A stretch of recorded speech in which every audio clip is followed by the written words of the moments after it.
Danke bafethu, welcome back to Nkulisi wakho. Ngicela ningikhohle ukulike ni-subscribe.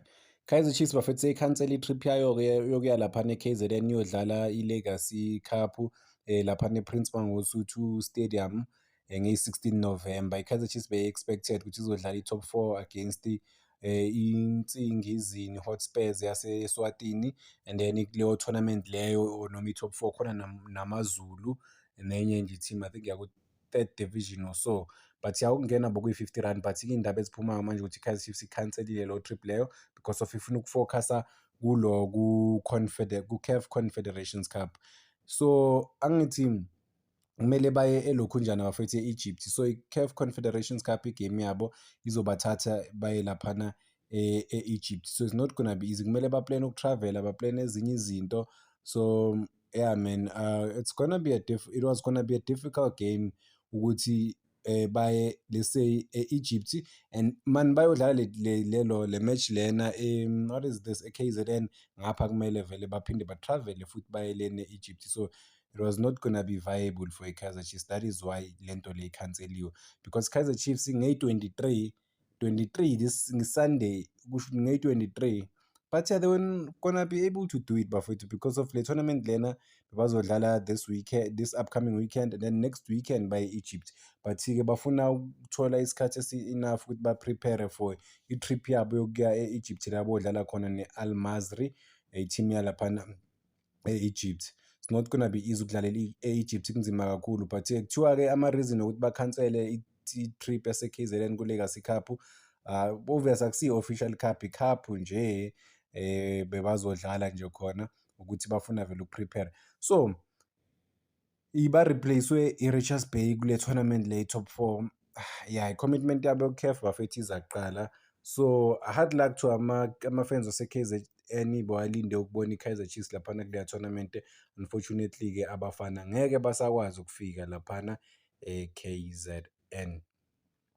Omunye I think, okay, yeah, umdlali we-Kaizer Chiefs bafethu umfowethu laphana uPule Modi upostile laphana online ukuthi i-normal day, but-ke uthi your normal day is someone's dream, so be thankful every day. Yeah, it's a reality ukuthi yena i-normal day yakhe because of udlalela i-Kaizer Chiefs. Abantu bayaphupha, abantu abaningi ukudlalela i-Kaizer Chiefs. I mean millions and millions around the country, they dream of noma ukudlala nje imeshi eyodwa-ke laphana ku-Kaizer Chiefs, noma kuthiwa bahlala ebhentshini, yena he gets to live that dream.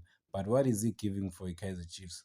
Is he, because manje I don't think abantu baya-understand the magnitude of ukudlala laphana ku-Kaizer Chiefs, to be fair bafowethu. You can say this thing, but what is your follow-up? Every time you are given an opportunity to play, what do you give inside the field of play? Are you going all out? Do we see that thing? Because of ama-fans awanandaba nokugeja kakhulu, but the sense of aggression and ukuphusha laphana inside the field of play, nah bafethu. Modi kumele ayithathe lento le ayi-internalize ukuthi you're playing for Kaizer Chiefs and una-32, the next 5 years indaba yakhe ne-Kaizer Chiefs yobe seyaphela kudala. So kumele akwazi ukusebenzisa lama-opportunities lawa anawo okwamanje bafowethu. So yeah, yeah, kumele akwazi ngempela umfowethu. Congratulations to ulokhunjana ulo we-Kaizer Chiefs bafethu, lo ney'nkinga okwamanje. I think mentally bathi akekho sharp umfowethu laphana uDu Preez. Idili yakhe noPhuma isaqhubeka, wenza imali nakuPhuma, wenza imali ku-Kaizer Chiefs. Kumnandi ukuba ama-soccer player bafethu, labantu laba baphila kamnandi.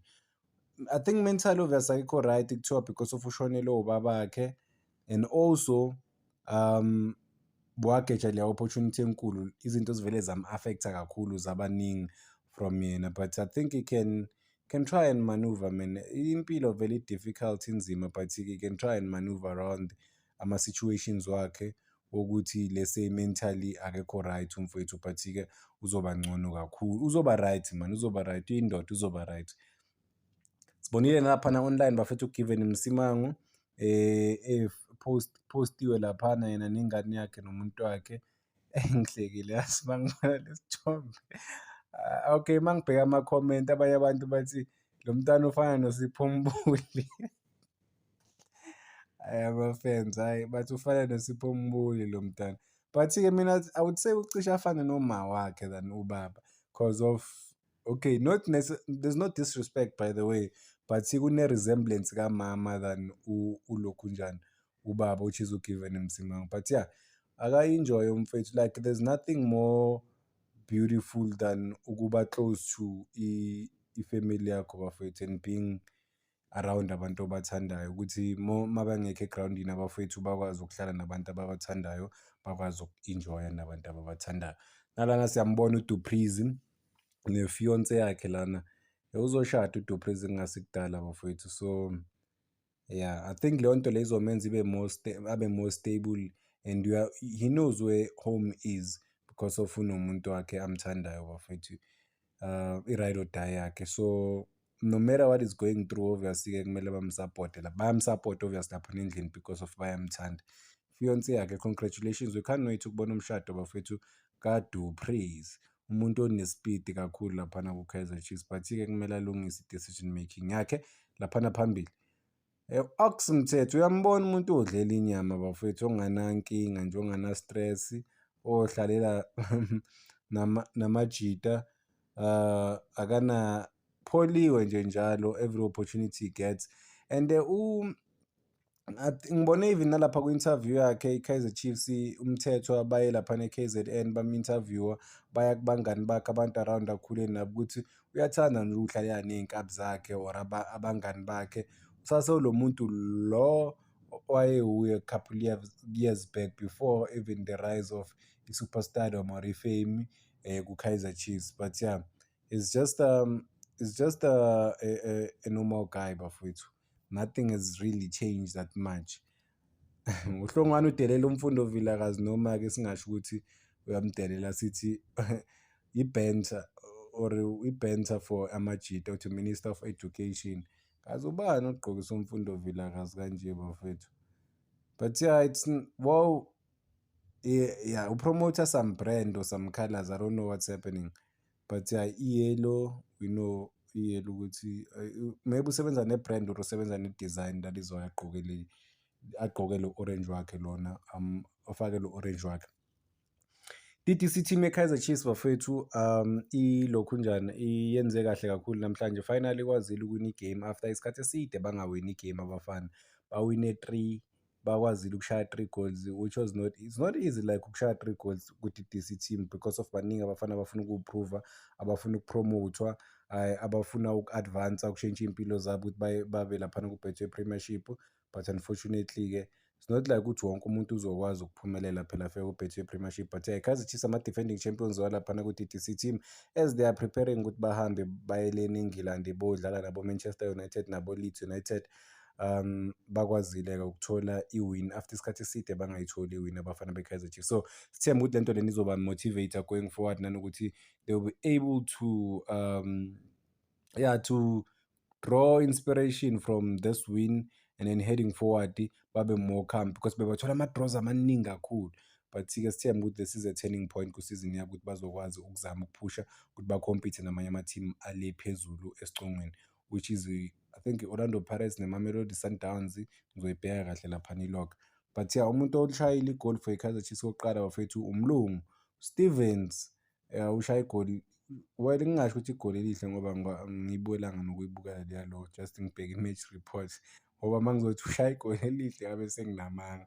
So amanga awafuneki bafethu. But yeah, it's a good thing ukuthi i-captain yabo iyakwazi ukuba leader, noma ngithi ikwazile ukuba leader laphana, ukuthi abafana laphana bathole 3 goals.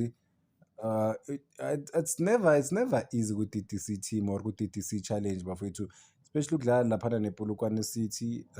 Good win for i-Kaizer Chiefs. They have to just continue and fight laphana abafana and show courage ukuthi bayafuna ngempela ukuwina. Yazi before ngimuvela forward, hayi ngibheke igame, yabona le ndaba le imele iphele, le ndaba le bafethu, ukuthi kuvota ama-fans for ukuthi ubani owine 100,000. Abadlali bavele bacabanga imali bafethu, to be fair. I'm watching igame eGolden Arrows neMarumo Gallants, i-first half yakhona udodo we-match, like izinto azihlangana, abantu basebenze badlalela ukushutha, especially abafana laphana beMarumo Gallants. I'm like, what is this? Ucabanga ukushutha nje kuphela wena, ucabanga ukushaya. Kunama-moments la abafana bemaRomo Gallants bekumele basherelane ibhola, hhayi mababe laphana phambili bacabanga ukushutha. UNdlondlo there was a good play, bekumele ashaye i-through pass or aphase laphana uMabuza akamphasi.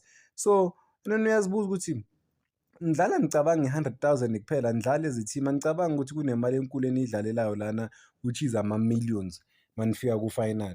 Even if like bayanishaya ku-final but still niyothola i-second prize, come on bafowethu. So lezi zinto zama-100,000 hhayi kumele ziphele ukuvotelwa ama-fans. Akuvotelwe umuntu odizevayo futhi kuvote labantu laba abafiwe bafowethu, because manje o-deserving, cause i-man of the match inokutholwa umuntu obonayo nawe ukuthi okay lo bekangayi-deserve man of the match, lo beyi-deserve man of the match akayitholanga, but because of amavote system yabo bafowethu iyabheda to be fair. Just nje to be fair iyabheda i-system le ukuthi abantu bazovota, hhayi. Okay, abantu abakorile laphana e-Kaizer Chiefs before ngikhohlwa bafethu, uSteven Mendes lo e-Kaizer Chiefs, and then uSifiso Timba, yes. Sifiso Timba mos udlala i-right back, yeah, ngilapha ku-under 20 bedlala i-right back umfana. And then kore Kamogelo Malifu. Ngiyaxolisa if angisho kahle bafethu igama lakho or isibongo sakho, but ya uKamohelo mfowethu.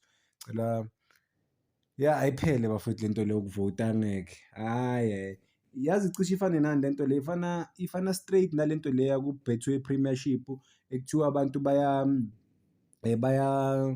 bagqoka kahle mabaye e-stadium, so bazowina ama-20,000 rands. Leyo nto leyo ivele yatshintsha izinto, ibhola like even ama-fans, so kuya nanoma umuntu ongakaze aye e-stadium but akushaye nge-fashion, so ayiyeke leyo nto leyo bafowethu.